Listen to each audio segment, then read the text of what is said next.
When we're little kids, one of the first things we learn is to count to 10.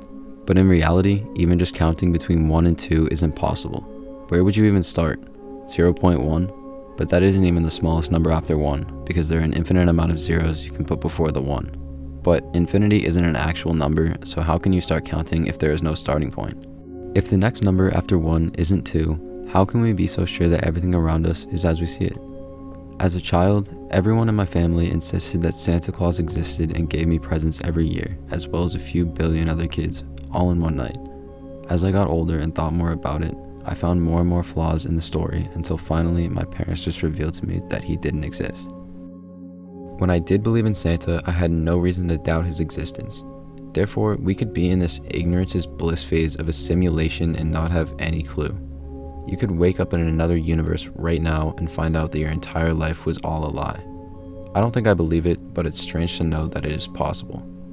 When I was 6 or 7, I went through a phase where I thought I was a king in a coma and thought that maybe I would wake up one day and go back to slaying monsters and living in a giant castle. Who knows? Maybe I'm still dreaming right now.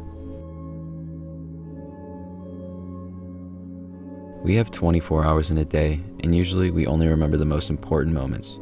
That's why when your mom asked, "What did you do at school today?" the reply was usually, "Not much," or "I don't know." When I think back a few years, it's even more apparent.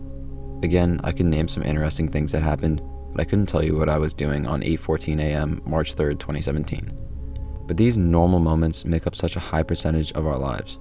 So does that mean that all of these moments are meaningless? Not to mention, we are also sleeping about a third of our lives. Most likely, you won't have any recollection of watching this video after about a week. Or maybe because I just mentioned it, you'll remember this video for the rest of your life. Either way, if you are watching any other video, you aren't going to remember the time you took to watch it unless it made a big impact on your life. This is one of the biggest reasons I deleted TikTok about a year ago. I would spend many hours a week watching pointless videos, wasting my time because I wouldn't remember a single video I watched the moment I closed the app.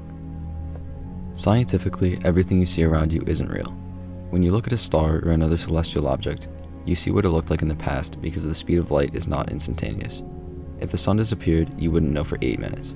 That means that if you look at something across the room from you, you are looking into the past, even though the time it takes light to get to you is so short it isn't noticeable. One of my favorite movies, Blade Runner 2049, blew my mind. Civilization gets to a point where humans could create exact replicas or replicants of humans that had memories installed in them so they could also act and function exactly like humans. The main character believes he is one of these replicants because he has been told that his memories are not real. Throughout the movie, he slowly discovers that he has been lied to and all of the memories he has are very much his own memories and he is real. For us, it is somewhat the opposite. Most people can't remember anything before the age of 2 or 3, and the only way we know these times happened are through stories and baby pictures. To take it a step further, how do we know that all the events before our birth really happened? The entire history of Earth and everything else could have been constructed at the moment you were born. Thinking like this, of course, is a very narcissistic and regressive way to live, but after all, we only know things that we are taught, and we haven't seen these things for ourselves. Every single person you have ever walked by has memories and a past just as complex as your own. Think about that for a second. Every single person. From first words to first steps, then the first day of school to graduating high school. The idea of NPCs originates from this idea.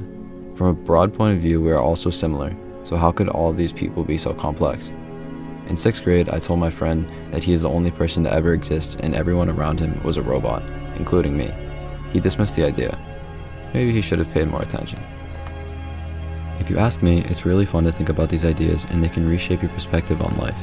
But it shouldn't feel scary. If you can recognize how insignificant small moments in your day are, social anxieties and stress are much easier to handle.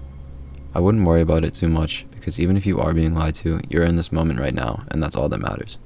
The next time you're giving a presentation to a large group of people, remember that there's a chance that not a single one of them is a real person. Get your pants pulled down in public? Don't worry, you'll wake up soon.